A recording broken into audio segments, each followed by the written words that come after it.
Hello everyone. Today we're going to go over a quick crusade update for our Order of Our Martyred Lady Sisters of Battle crusade force, and in detail the recent games it fought and what has changed and been upgraded and also detracted from this force. Bishop Bedwin led the Sisters of Battle force to this frontier planet to deal with a rising cult of supposed mutants and heretics that had begun to take root on the planet.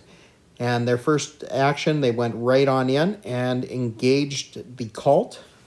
And the sisters saw great success, with the archoflagellants in particular tearing the cult to pieces.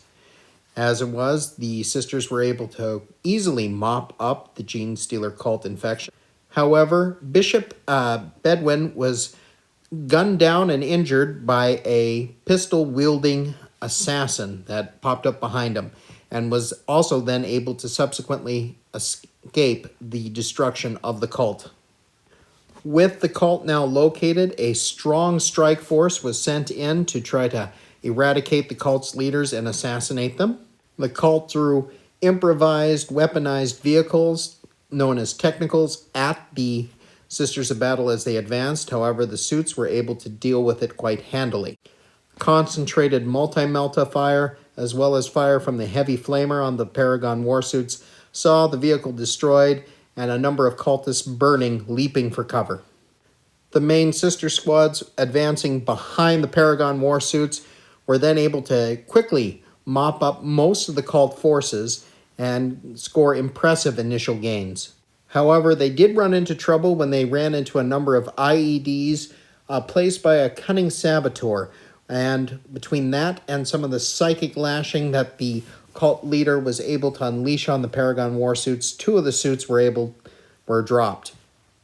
The sisters were then able to slaughter the cult magister and the rest of the cult with relative ease. However, they failed to notice the saboteur escaping down a sewer grate. With the cult felt to be neutralized, the sisters retired to a temporary base camp that had been set up. However, things went a little off the rails at that point. A cult force was able to infiltrate the base camp, including the vehicle park, and began to attack the sisters. The pistol-wielding assassin that they had first encountered and had injured Bishop Bedwin showed up again in order to dramatically wound Palatine Hild, giving her a horrific leg injury, and then managing to set a number of vehicles on fire.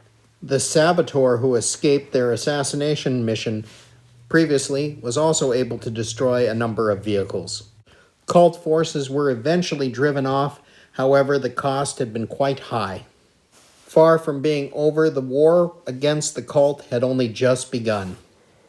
Preacher Cuthbert was able to level up in the fighting versus the cult, and as his upgrade, we gave him bombastic projection, which gives him +1 in order to get off a prayer. Palatine Hild was unable to level up, however, was badly injured by the assassins in that last mission, and now has an injured leg, and is -1 to movement, advance, and charge rolls until she gets that fully healed. Squad Delta, with their Stormbolter, was able to level up, and they took Battle Tested, which will enable them to complete actions and still be able to provide fire support. Squad Carmine, with its multi-melta and flamer, were able to level up as well. And for them, we gave them a Valor of Saints upgrade. So every time they pass a morale check, they'll be adding another miracle dice to the miracle dice pool. The Divine Wrath Paragon Warsuit unit also was able to level up, and we gave them the Zealous Devotion upgrade, which allows them to gain the keyword Zealot, so they're going to be re-rolling to hit in close combat the first round when they're charged or when they charge. Joining the roster is the Dominion Squad Vendetta, armed with 4 melta-guns, and has a banner as well as the Sister Superior with a power sword and combi melta. Further added to the roster was a immolator with the immolation flamers and heavy bolter named Flames of Pergatus. It'll be transporting the Vendetta Dominion squad and getting it where it needs to go on the battlefield. That's it for this update for the Sisters of Battle Order of Our Martyred Lady Crusade update. I hope you've enjoyed it. If you have, please hit like and subscribe down below. Thank you for watching.